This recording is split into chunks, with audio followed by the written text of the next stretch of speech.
This is how to activate the bounce mode in the GLS600 or the Maybach. So under driving assist, there's actually two different modes. There's the free driving assist mode, which we just saw, which was the bounce, and now there's also the individual wheel control, which allows you to control each wheel individually. So to access the bounce mode settings, you first want to come over to the home page and go all the way across to settings. So just want to press on there. Then along the top you want to go down to assistance, but as you can see the off-road assist isn't actually available yet, the function isn't available.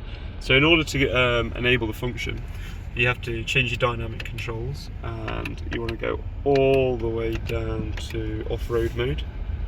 Once you're in off-road mode, you can go back to the settings and you want to put it into drive gear, drive or reverse. This will then bring up your off-road assistance settings menu, and you can simply press on there, and there you've got access to the two modes. So once you're in the off-road assist, you want to press up here to the free driving mode, hit start, and give it a few seconds, and it will slowly start building into it. What this is designed for, it makes it a hell of a lot easier to start on uneven surfaces, loose sand, gravel, any kind of unfriendly driving terrain, and it really does start throwing you about. To be fair, it definitely does the job. Just before I show you the individual wheel control, make sure to subscribe down below, give us a thumbs up, and drop a comment saying what you would use the bounce feature for and how it would be useful to you.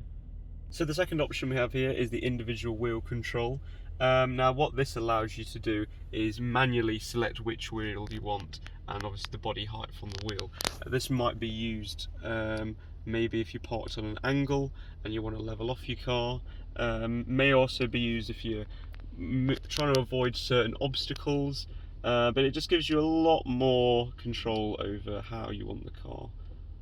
So for example, I can sort of fully bring it over to a right tilt there, and you can hear it creaking as well, and then bringing it back over to the left. It's got a bit of fun.